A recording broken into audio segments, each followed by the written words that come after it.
I would strongly recommend that you have these prophecies somewhere written in your Bible, the beginning or the end, front or the back, because these prophecies are written for you. All the evil of Noah's day, all the evil of Lot's day will converge into a single generation. Believers will lose their patience, not all, because in the parable there is a faithful servant who waits, and the Lord commends him. But there's also that unfaithful servant. Mark 13, watch lest he find you sleeping. Luke 21, the warning of overindulgence, drunkenness, and the cares of this life. Perversion in 2 Timothy 3, self-focused, disobedient to parents.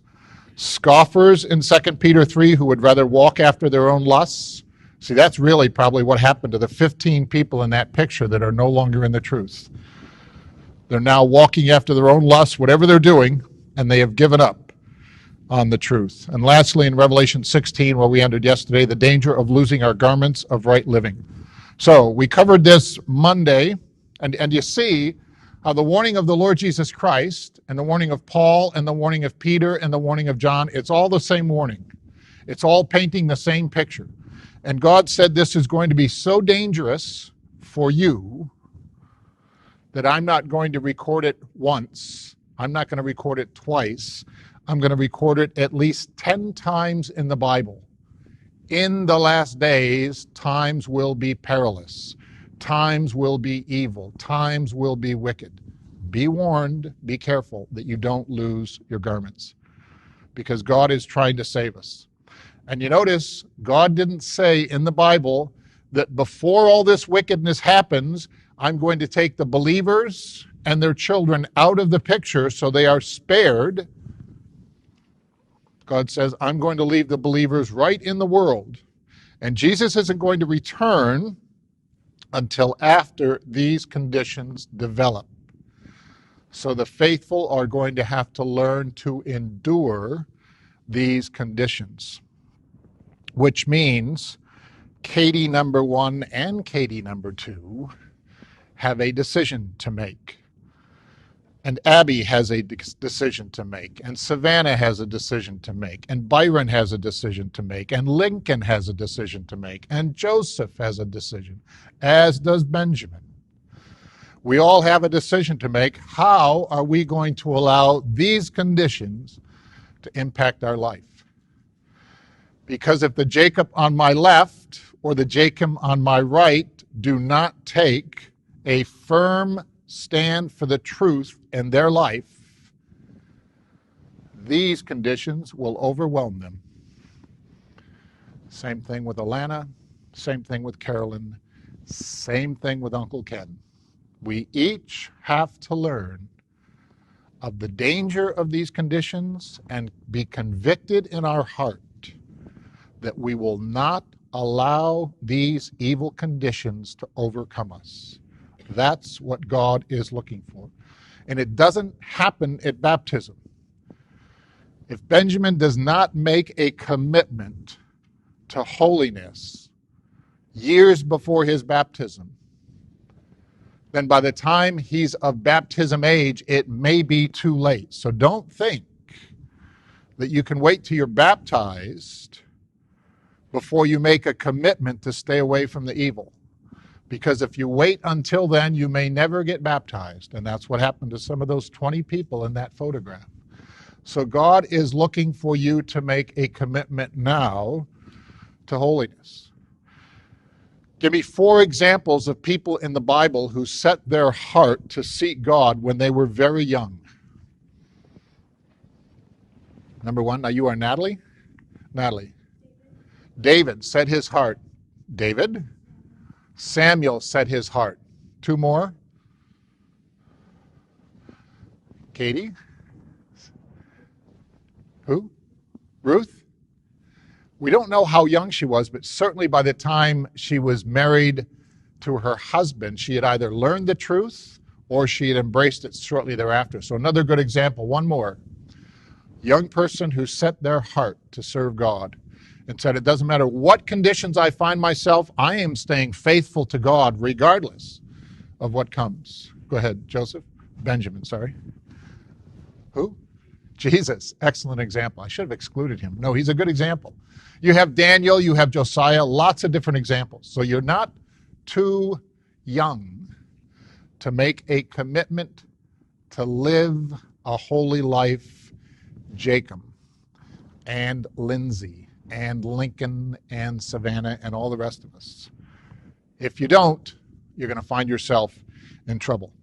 So quickly, this is what we saw. There will be an explosion of evil. God is removed from the society. There's no fear of God.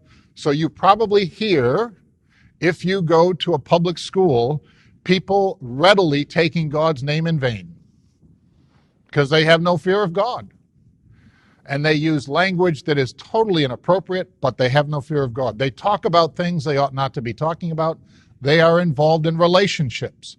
And in those relationships, they take those relationships to an area that they should never take prior to marriage because they have no fear of God.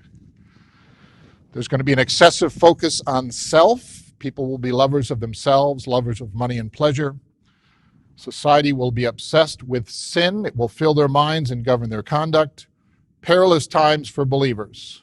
Difficult times to survive. Some believers will grow impatient, and as a result, they will stop waiting for Jesus' return. Belief in the creation and flood will cease. New forms of evil will continually be imagined. And I should say here, I hate to mention these things because I don't want you to go chasing them.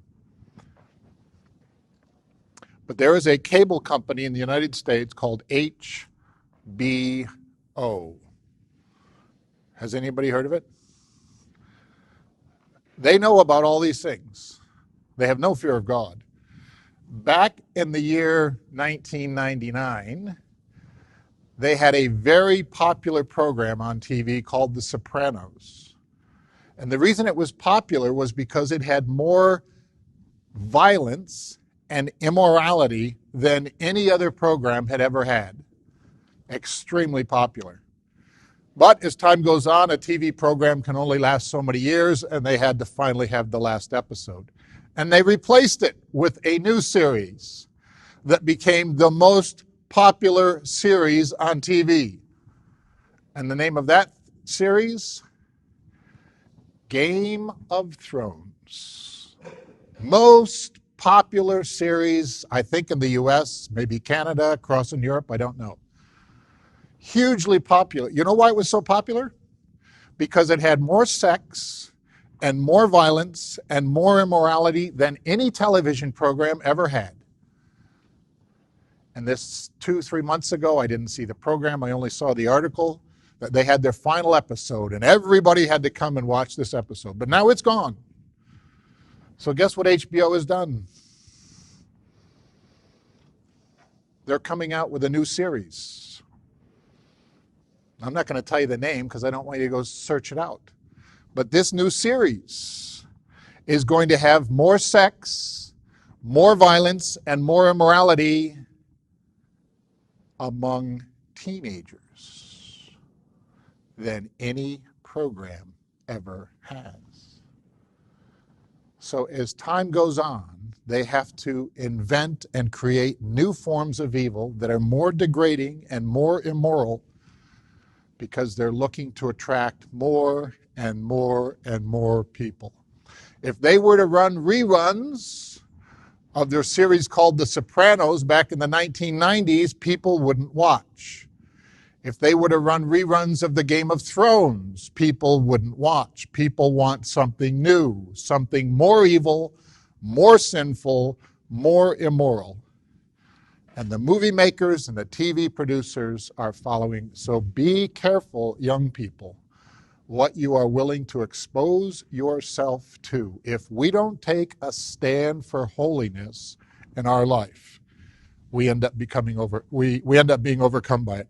We've talked about homosexuality, marriage to unbelievers, women's physical beauty becoming a snare to young men in the truth, young people learning about evil at a very young age, people not being afraid to speak against God and blaspheme his name, society teaching children to disobey their parents. Violence and immorality will become commonplace.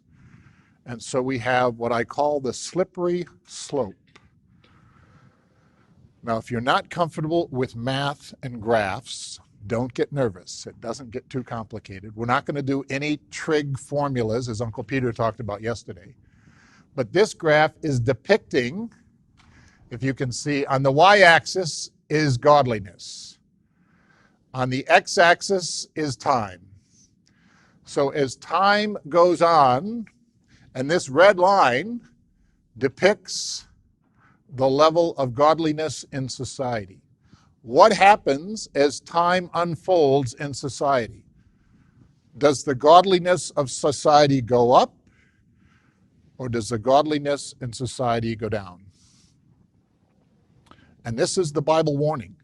So that in 1999, society was here in terms of the standards for television programs, for music, for radio programs, for movies, for video games. And there were certain laws in place in the United States and Canada. Fellas, I don't know about the United Kingdom. I suspect they had the same kinds of laws that said on television you can only show so much. But you see, then as time goes on, by the time we come to 2019, those standards have declined. And as a result, what also declines is the godliness in society.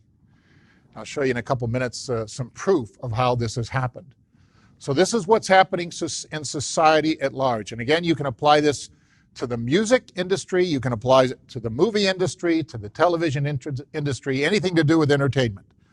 This is what is happening over time. And the danger for us is that God is asking us to live in this society. So the fact that you can turn on a radio or you can go to websites today, I'm not sure how many even have radios anymore. You can, click into the latest songs that are most popular, and you can hear the artists singing about violence, singing about fornication, singing about sexual immorality in ways they couldn't do 20 years ago. See, society wouldn't have let them. You look at the most popular songs today, the most popular television programs, the most popular movies, far, far, far greater amounts of sex and immorality and violence than 20 years ago. You see, that's Bible prophecy being fulfilled.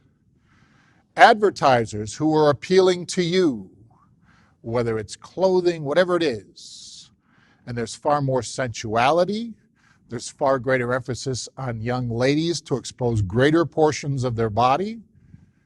That is Bible prophecy being fulfilled. You can turn on a television or go to the movies and see fornication among young people being glorified. That is Bible prophecy being fulfilled.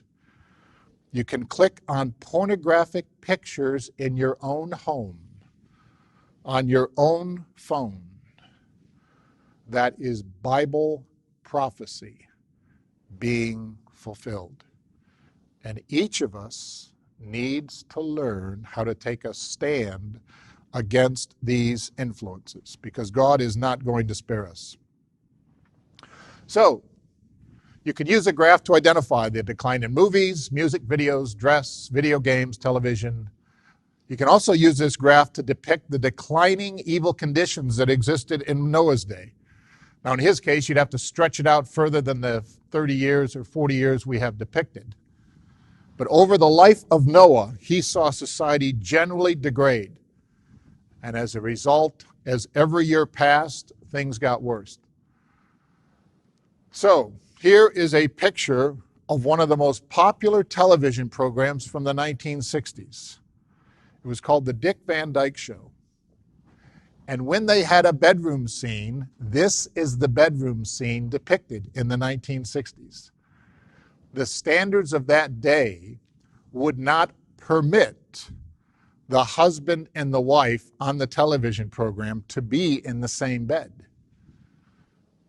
Now, husband and wives in the 1960s didn't sleep in separate beds, but that's as much as the TV standards would permit. Contrast that with today. And what if a person wanted could view on television in terms of what happens in bedrooms, depicted on the screen. Here's a study from Harvard, the Harvard School of Public Health. One of the professors went and took 1,900 films, and he had his students make a check mark for the films that were produced in 1992. Every time they heard swearing, every time sexual immorality was depicted, every time there was violence, they checked it off. And then he gave them films from 2003, and they did the same thing. And they found out that between 1992 and 2003, a movie in 1992 that was given a PG-13 rating, and then a movie in 2003 that was given a PG-13 rating, same rating. In the 2003 film, there was far more sex, far more violence, far more immorality than what had happened in 1992. So he went to Hollywood and said, how come you have movies in 2003 that still have a PG-13 rating, but they are much like the R-rated movies back in 1992? And the answer was, well, as society declines, our movies just keep up with the standards of society. So this person is not a Christadelphian. And he was proving empirically that you cannot trust PG-13, PG, R, because all that tells you is who can go into the movie house today, who can go into the cinema today, but it has no clue, has no validity on what the actual content of the movie is. Studies in 2004, 2010, and 2014 validate this phenomena of ratings creep. That movies today with a more kid-friendly rating of G and PG contain greater amounts of violence and sex than movies with a similar rating 20 years ago. The Pediatrics magazine in 2014 said parents become desensitized over time when viewing material featuring adult content. Viewers watching a series of bloodthirsty or erotic scenes were less able to gauge their suitability for children as time went by. So be warned and beware. Here is a study of video games. They now have the ability to have people play video games, and they can hook up an MRI machine, which is multi-resonance, not sure what the full name is. But they can watch your brain as a person is playing video games. And what they found, this study was from 2006, that those who are playing violent video games where people are being shot up and killed and their bodies are blown up on the screen, they have a different part of their brain that is exercised than people who are playing non-video games. And they have concluded, based on the facts, that when you're involved in that kind of activity, your brain is impacted differently, such that, now I'm not a brain surgeon or I'm not a brain specialist or an expert, but these brain scans they took reveal the impact of playing violent video games upon our brain. Now, I don't know who in here plays violent video games. We talked the other day about how it's more attractive to young fellas typically than to young ladies. But if you are playing violent video games where the goal is to search out the enemy and blow him or her to smithereens, or to find some young lady and then abuse her or whatever they're doing, that's impacting your brain. And again, if you're under 18, you probably only have access to a certain type of video game.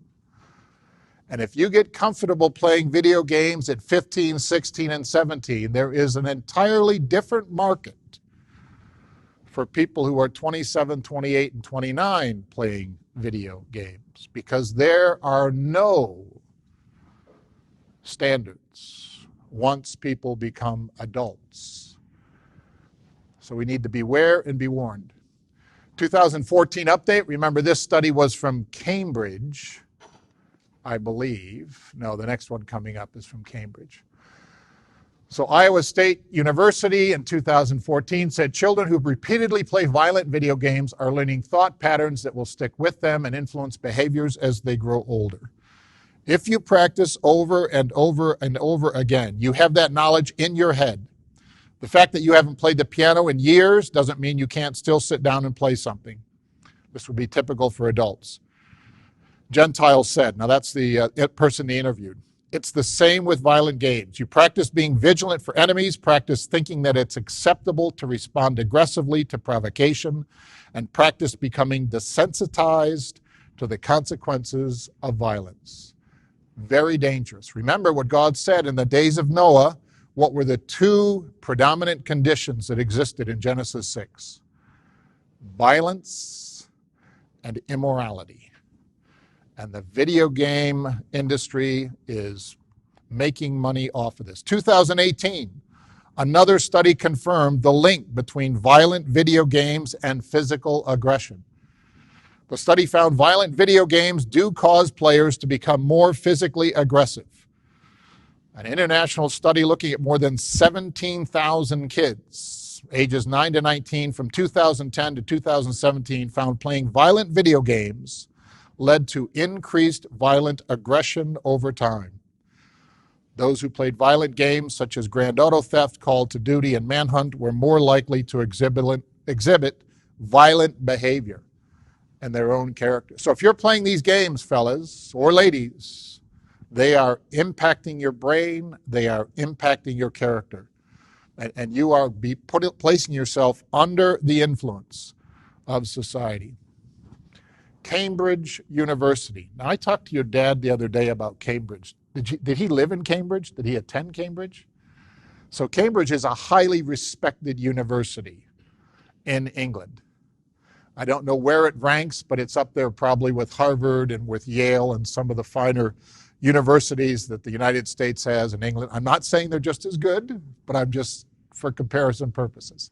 So the Cambridge people did a study on the addiction of viewing pornography.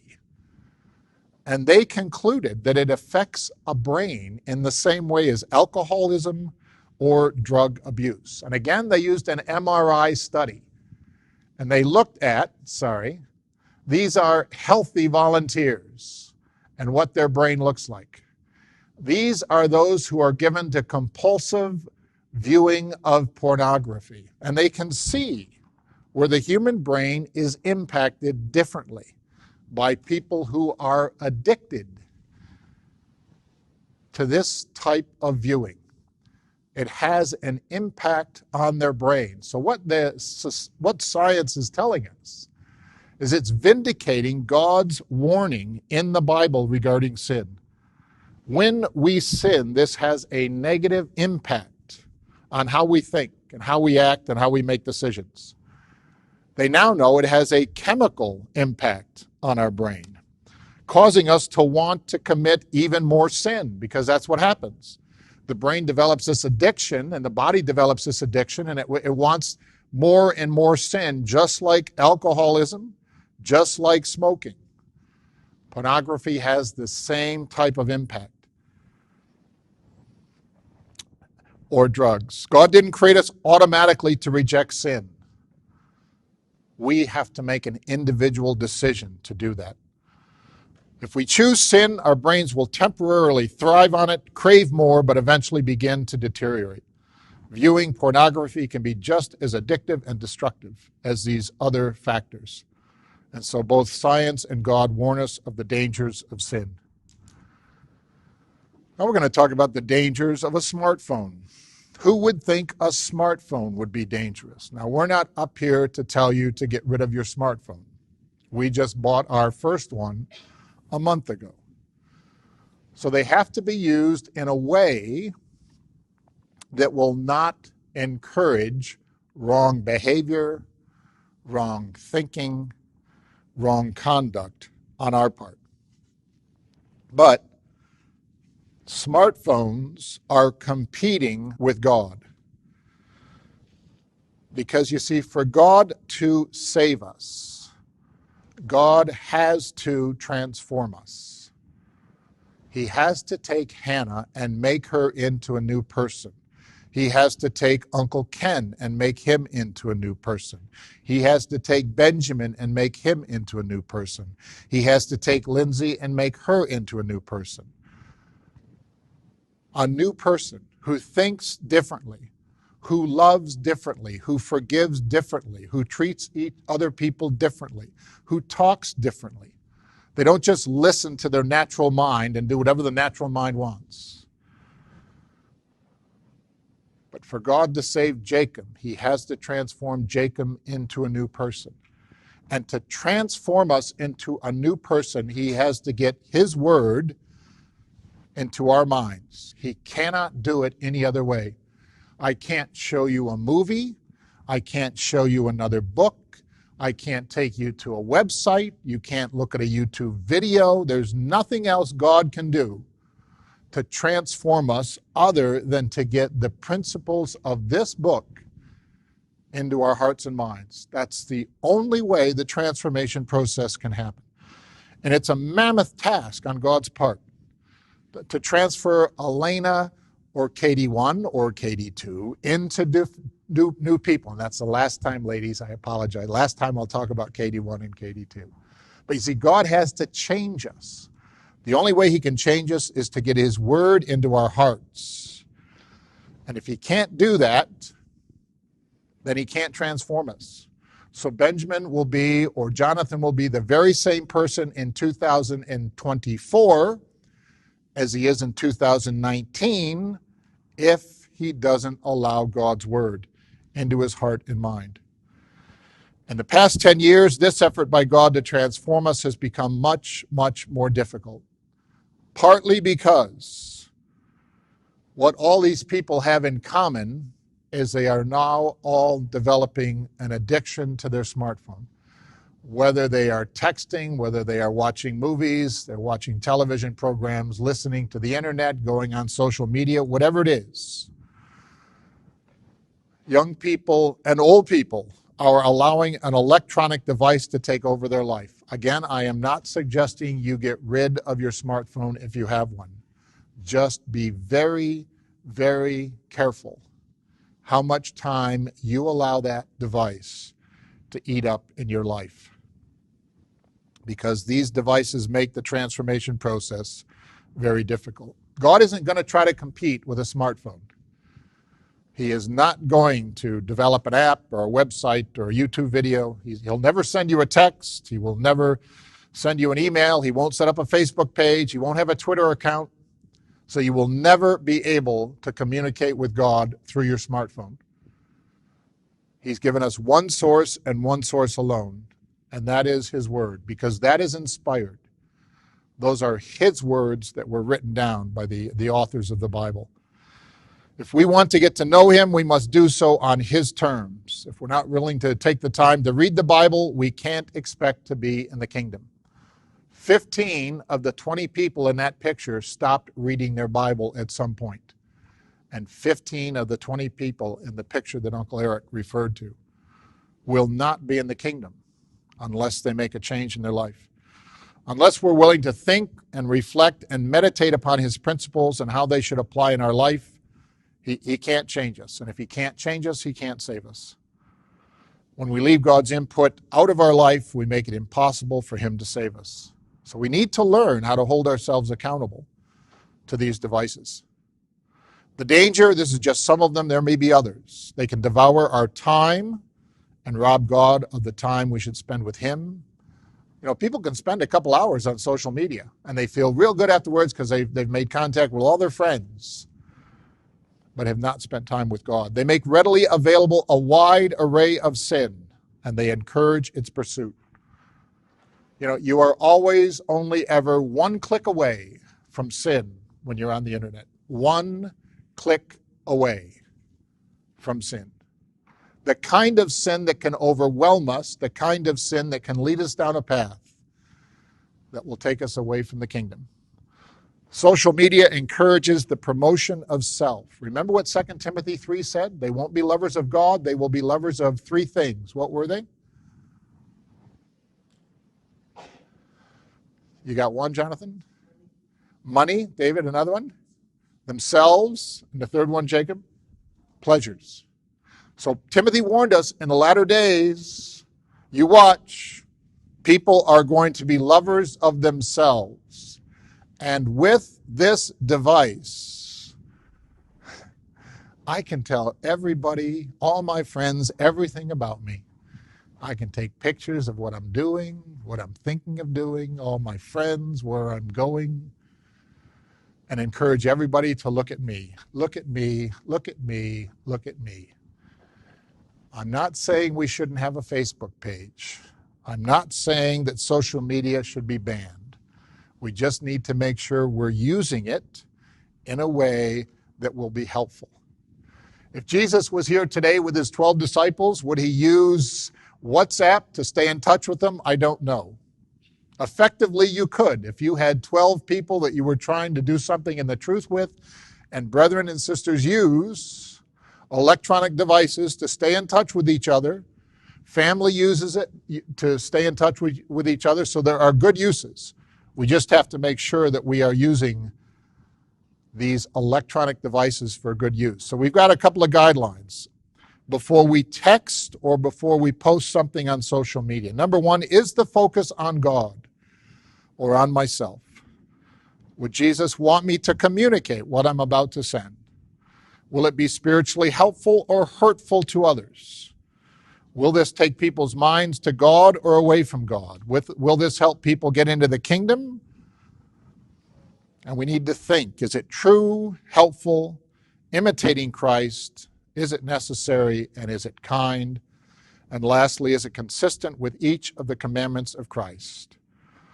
And again, young people, you're going to have to hold yourself accountable to this, because your parents are not going to watch while you are texting. They may today, depending on your age, but you will get to the age soon where if you have a smartphone, you will be very independent of your parents, and you will be able to make your own decisions to use that device in any way you decide to use it.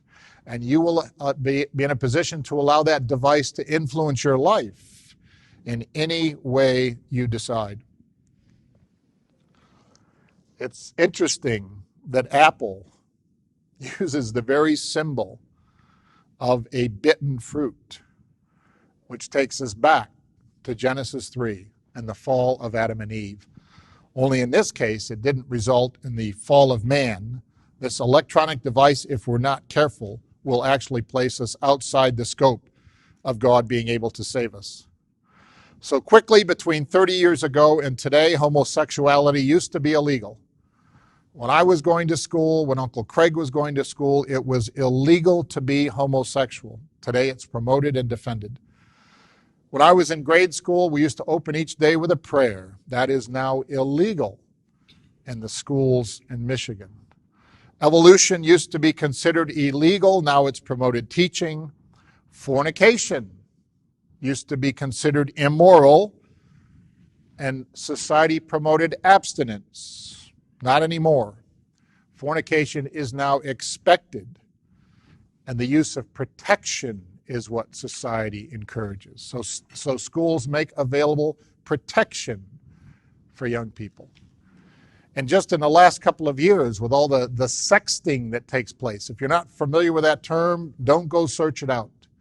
But if you are familiar with that term, ladies, be very, very, very, very careful with whom you begin a relationship with a young man.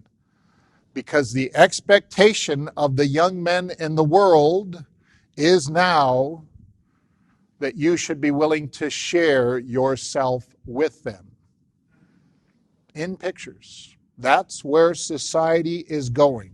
That is not where we want to go. Remember that slope that's going downhill quickly. Be selective. Be careful. Be prudent.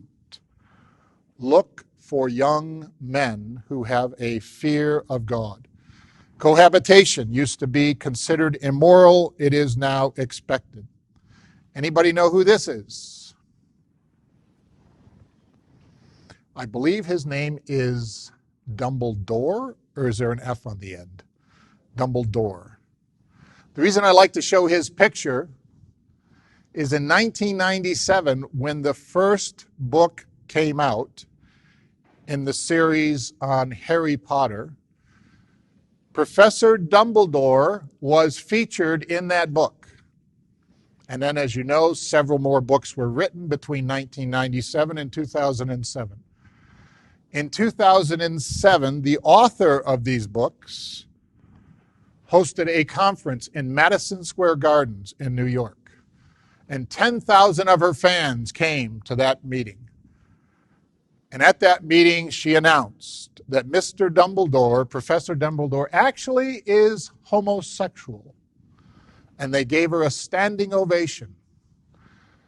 She went on to admit that in 1997, she could not admit that he was homosexual because it would have cost her the sales of her books.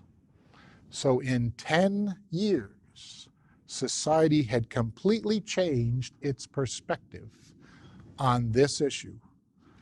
And the Bible told us, you watch, time of the end, expect to see this degradation.